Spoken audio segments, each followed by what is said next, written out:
Hello traders, कैसे हो आप। निफ्टी व्यू 9 नवंबर 2022। निफ्टी में देखिए मॉर्निंग सेशन में 18,200 के आसपास 250 के आसपास ओपन आया। उसके बाद वहाँ से सस्टेन नहीं किया निफ्टी ने, वहाँ से हमें सेलिंग प्रेशर निफ्टी में देखने को मिला और 18,050 के आसपास आके लो बनाया और आफ्टरनून सेशन में हमें एक अपसाइड मूवमेंट देखने को मिला और 18,200 के आसपास क्लोजिंग आई है। क्लोजिंग बेसिस पे देखिए निफ्टी का चार्ट स्ट्रक्चर तो ठीक लगता है, बट इंट्राडे में जो मूवमेंट हुआ है यहाँ पे मुझे थोड़ा सा यहाँ पे सेलर्स का कंट्रोल लगता है, डाउटफुल लगता है ये वाला जो अपमूव आया है। राइट, ये वाला अपमूव अभी सस्टेनेबल होगा कि नहीं ये हमें कल के ट्रेडिंग सेशन में ही पता चलेगा। राइट, तो अभी देखिए निफ्टी में सपोर्ट 18,120 100 वाला जोन रहेगा, नेक्स्ट सपोर्ट 18,000 का जोन रहेगा, इमीडिएट रेजिस्टेंस 18,200 वाला 200 और 250 वाला जोन रहेगा और नेक्स्ट जो रेजिस्टेंस है 18,350 वाला जोन निफ्टी में रहेगा। यहाँ पे अगर निफ्टी में देखें तो कल के ट्रेडिंग सेशन में 18,100 इस जो ये 100 120 ये वाला जोन के ऊपर अगर इस जोन में निफ्टी ट्रेड करता है तो हम 18,100 का आसपास ऐसा लगाते हुए लॉन्ग तरफ ही प्ले करना चाहिए। शॉर्ट निफ्टी में तभी करें जब 18,100 के नीचे अगर ट्रेड करने लगता है तो 18,150 का ऐसा लगाते हुए शॉर्ट करें 18,000 के टारगेट के लिए।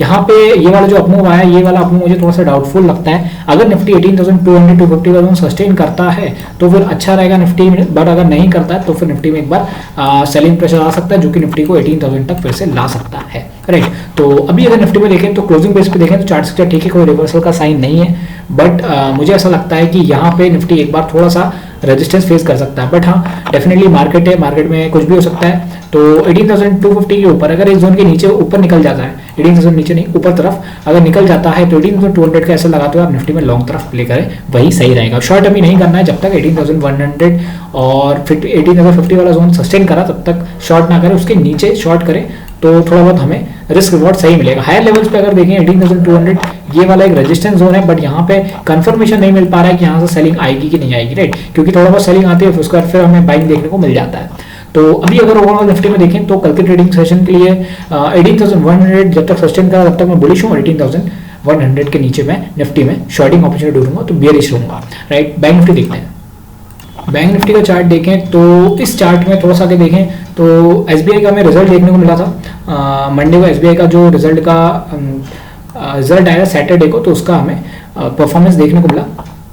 अभी अगर देखें तो 41,800 के आसपास बैंक निफ्टी में हमें ओपन देखने को मिला है। तो अगर देखें मार्केट ने रिएक्ट किया है बेसिकली एसबीआई के रिजल्ट में, तो हमें गैप अप देखने को मिला, जो कि बैंक निफ्टी में जो गैप अप डिराइव किया वो बेसिकली मेन जो था कंपोनेंट था उसमें एसबीआई ने ही डिराइव किया है। तो ये हमें ध्यान में रखना है, अगर एसबीआई का पार्टिसिपेशन नहीं होता तो बैंक निफ्टी मेरे ख्याल से 41,600 500 के ऊपर गैप अप नहीं देता। राइट, मेरा कहने का मोटिव ये है। अभी अगर ओवरऑल देखें तो बैंक निफ्टी में गैप अप आया था 41,700 जो कि उसका ऑल टाइम हाई के आसपास जोन है, फिर वहां से सस्टेन नहीं कर पाया बैंक निफ्टी। राइट, वहां से सेलिंग प्रेशर बना, सपोर्ट लिया 18,400 के आसपास जो कि उसका रेजिस्टेंस था। उसके बाद हमें आफ्टरनून में अपमूव देखने को मिला जो कि अपमूव डिराइव किया है आईसीआईसीआई बैंक ने। राइट, बेसिकली ये जो अपमूव डिराइव किया है ये बैंकिंग में सिंगल एक आध बैंक ही अपमूव को डिराइव कर रहे हैं, पूरा जो बैंकिंग सेक्टर है वो परफॉर्म नहीं कर पा रहा है, तो इसलिए थोड़ा सा ये डाउटफुल मुझे लगता है। राइट, हाँ डेफिनेटली आईसीआईसीआई बैंक एक स्ट्रॉन्ग है, स्ट्रॉन्ग कंपोनेंट है, अगर वो और एसबीआई सपोर्ट करता है तो bank Nifty all time high निकाल देगा। बट ओवरऑल अभी देखें तो बैंक निफ्टी का जो 41,800 एक बड़ा रेजिस्टेंस का काम कल के ट्रेडिंग सेशन में कर सकता है अगर हमें गैप अप देखने को नहीं मिलता है तो। Right, immediate support bank Nifty 41,400 और 500 ये वाला जोन रहेगा। अगर ये वाला जोन सस्टेन नहीं कर पाता है वेडनेसडे को तो बैंक निफ्टी में सेल ऑफ बन सकता है डेफिनेटली 41,000 और 40,800 तक वो सेल ऑफ आ सकता है। क्यों? क्योंकि यहाँ पे बहुत ज़्यादा पुट राइटिंग हमें देखने को मिली है, क्योंकि यहाँ से हमें एक रिवर्सल देखने को मिला है इंट्राडे में जो कि मैं एक्सपेक्ट नहीं कर रहा था। बट ठीक है, ओवरऑल देखें तो स्ट्रक्चर तो बैंक निफ्टी का क्लोजिंग बेसिस पे ठीक है, इमीडिएट सपोर्ट है 41,400। यहाँ पे अगर आता है बैंक निफ्टी तो आपको लॉन्ग तरफ ही ट्रेड करना चाहिए 41,800 के टारगेट के लिए। अगर 41,800 ये वाला जोन इसके ऊपर अगर ट्रेड करने लगता है बैंक निफ्टी तो 41,000 का 700 का स्टॉप लगाते हुए 42,000 और 40,200 इवन कह सकते हो आप, वहाँ के टारगेट के लिए लॉन्ग तरफ प्ले करें।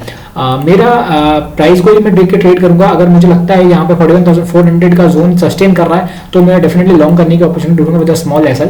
बट हाँ डेफिनेटली अगर यहाँ पे कंसोलिडेट करके ये वाला जोन ब्रेक कर देता है बैंक निफ्टी तो 41,500 का मैं एसएल लगाते हुए शॉर्टिंग अपॉर्चुनिटी ढूंढूंगा 41,200 के टारगेट के लिए। दोनों तरफ मार्केट जा सकता है। यहाँ पे थोड़ा बियर्स का कंट्रोल मुझे लगता है कि बियर्स का कंट्रोल है, बट ओवरऑल देखें तो अभी बुल्स ज्यादा स्ट्रॉन्ग है क्लोजिंग बेसिस पे, तो कुछ कह नहीं सकते। तो जैसा प्राइस करेगा वैसा करने की कोशिश करेंगे।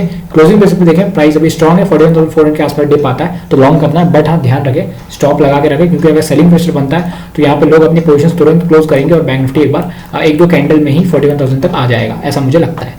तो बैंक निफ्टी और निफ्टी दोनों में कोशिश रहना चाहिए, क्योंकि दोनों ऑल टाइम हाई के पास है, थोड़ा बहुत सेल ऑफ आ सकता है, तो इस बात को ध्यान में रखें। देखते हैं क्या होता है। Thank you.